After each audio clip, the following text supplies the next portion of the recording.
Nous sommes toujours en compagnie de Philippe Augier, le maire de Deauville. On a évoqué il y a quelques instants avec vous cette 41e édition du Festival du cinéma américain.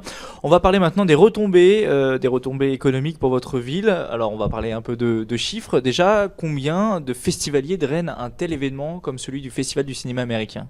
C'est des milliers et des milliers, et sur 10 jours, on fait 60 000 entrées. Donc c'est évidemment beaucoup de monde qui fait vivre la ville au-delà de la traditionnelle saison qui prend fin août.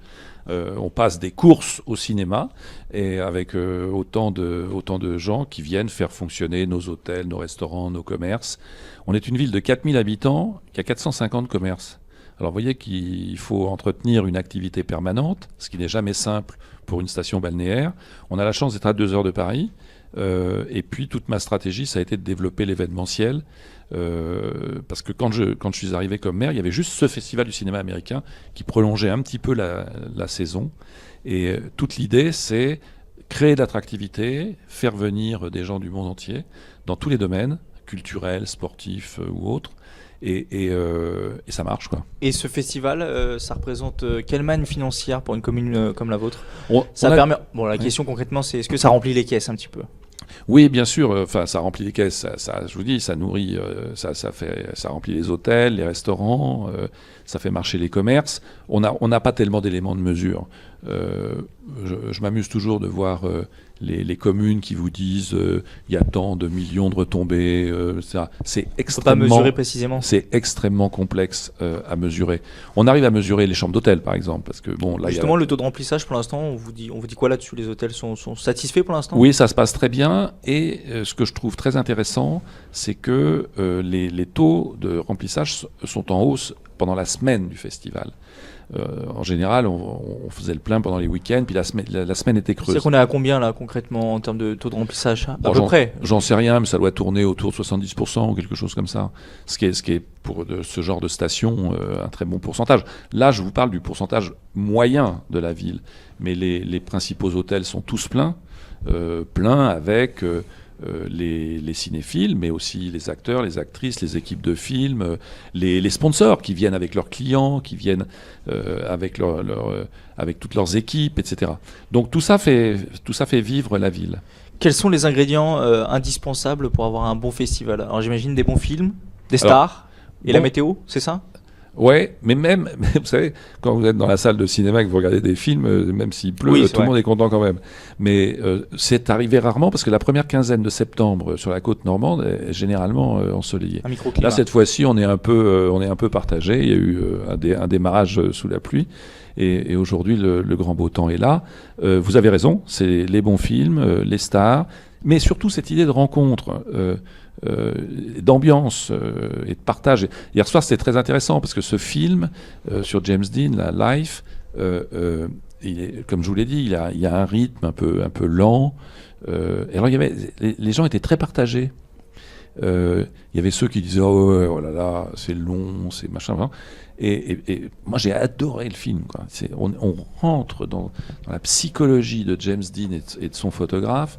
Les photos sont très belles. Enfin bon, voilà, il y a un partage et il y a un échange. Voilà. Vous tombez aussi dans le piège que ne voulait pas, dans lequel on tombe le créateur du film. C'est-à-dire que c'est un film sur le photographe de James Dean, sur les derniers moments de la vie de l'acteur, ces photos ont ensuite permis, je pense, au mythe de s'agrandir. Les dernières photos qu'on voit dans le film sont quasiment les mêmes qu'on voit en noir et blanc dans Live, quoi. C'est fantastique. Oui, enfin ça prouve bien que c'est quand même un film avec James Dean, quoi. Mais entre guillemets, tout le monde s'en fout du photographe, quoi. En gros, non, pas du tout. On va voir un film sur James Dean. Non, parce que je l'ai dit, c'est le rapport de James Dean et de son photographe. Ouais. Ils ont tous les deux des problèmes psychologiques graves. Hein. Ça c'est clair. Les mecs, ils se cherchent. James Dean, on sent qu'il sent le succès monter. Ouais. Mais il n'en a pas envie, il a envie de retourner chez lui. Cette phrase extraordinaire qui revient tout au long du film et qui est « le plus important, c'est de revenir chez soi ». Et ça, c'est un truc absolument extraordinaire. Et moi, j'ai essayé j'y ai repensé depuis hier soir, et je me dis, aujourd'hui, je déjeunais avec le nouveau curé de Deauville, qui est un Africain, il est bénin. Et il me dit, chez nous, on dit, quand on ne sait pas où on va, c'est important de savoir d'où on vient. Et je lui ajoutais, mais même quand on sait où on va, c'est bien de savoir d'où on vient. Et James Dean, hier dans le film, il dit sans cesse, il est important de revenir chez soi. Et quand il voit qu'il va se faire aspirer par la pompe du succès, d'ailleurs, il ne va pas à la première de À l'Est d'Éden, parce qu'il doit mettre un smoking, parce qu'il faut qu'il rentre dans le jeu de la médiatisation, et il n'en veut pas. Et M. Warner lui-même, parce qu'aujourd'hui on parle de Warner, mais enfin, Warner c'était un sacré mec, hein, et quand il voit que la vedette de son film n'arrive pas, il est en fureur, quoi. Oui, Fureur double, de vivre. oui, fureur, oui, c'est intéressant. Et donc voilà, et le photographe, c'est la même chose.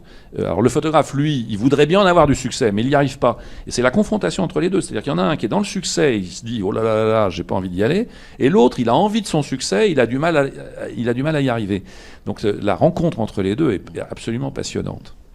Juste pour revenir sur les retombées pour la commune, est-ce que le festival, c'est aussi l'occasion de mettre la ville de Deauville en avant et de dire finalement aux festivaliers ou à la presse qui vient ici, de dire Deauville, le reste de l'année, il y a des activités. Est-ce que c'est difficile de vendre votre ville en dehors du festival ?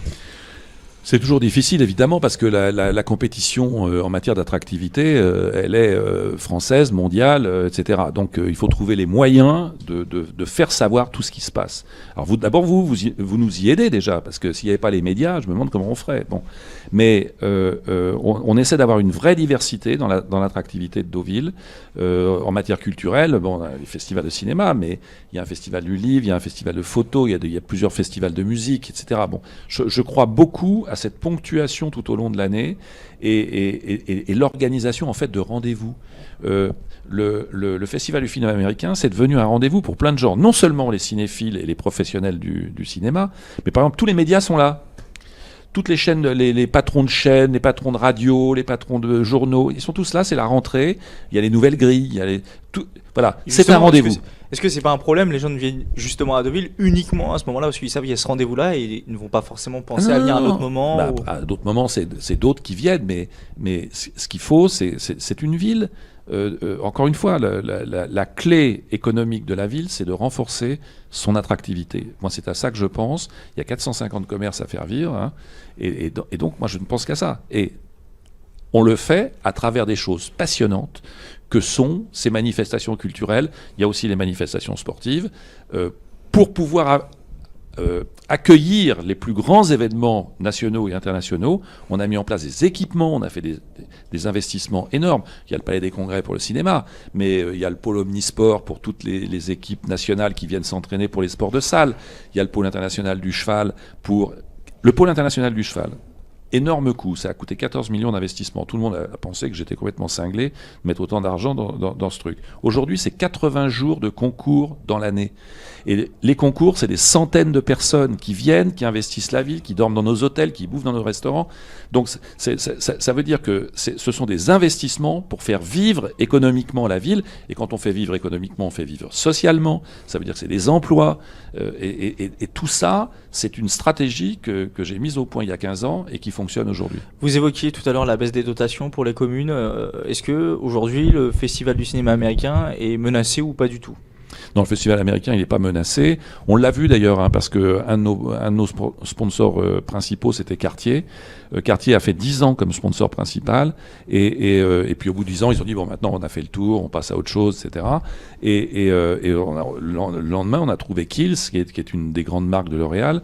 Et voilà, le festival américain, il est tellement installé, il a tellement de force, il rayonne tellement qu'on arrive à trouver les partenaires privés. Si on ne les avait pas, il faudrait oublier. D'ailleurs, quand j'ai ouvert la 41e édition, avant-hier, j'ai dit ça. J'ai dit, je remercie nos partenaires, mais on va avoir de plus en plus besoin d'eux, parce qu'en matière culturelle, si on n'a pas les partenaires privés, on aura du mal. Un mot sur les affiches qu'on voit un peu partout dans la ville. Deauville dévoile les franciscaines. Qu'est-ce que c'est ? Bon, d'abord, c'est un jeu de mots qui a beaucoup plu à la sœur principale, parce qu'il y a eu un débat. Oh, de là, vous êtes gonflés, vous dévoilez les franciscaines. Bon, voilà, c'est un jeu de mots. Les franciscaines, c'est un lieu qui va être notre principal lieu culturel dans l'avenir. On a racheté les locaux de la congrégation des sœurs franciscaines. On va évidemment les contemporanéiser. Il y aura une partie muséale, une partie médiathèque, avec des univers thématiques. Ça va être un lieu de vie culturelle permanent, comment dirais-je, avec beaucoup d'innovation, c'est-à-dire qu'on va faire se mélanger, on va organiser la découverte d'univers thématiques en lien avec la ville, la mer, la mode, le cinéma évidemment, le cheval, etc., en se servant de ce qu'on a dans nos fonds dans le musée, ce qu'on a dans la médiathèque, on va mélanger tout ça, il y aura des conférences, il y aura des projections, il y aura des expositions. Et donc quand on aura envie de passer une journée culture, on ira là, et ce sera aussi un lieu réceptif parce qu'on va concevoir le lieu pour que une entreprise puisse venir faire un séminaire ou une manifestation de RP, on pourra y faire un mariage au milieu d'un musée, il y a un magnifique cloître qu'on va couvrir d'une verrière et qui va être un lieu d'accueil. Donc les Franciscaines, c'est notre futur lieu culturel, ce sera dans 3 ans, on vient de choisir l'architecte qui est le cabinet Moati et Rivière, et ça va être un lieu absolument exceptionnel. Merci Philippe Augier d'avoir répondu à nos questions, et puis bon festival à vous. Merci beaucoup.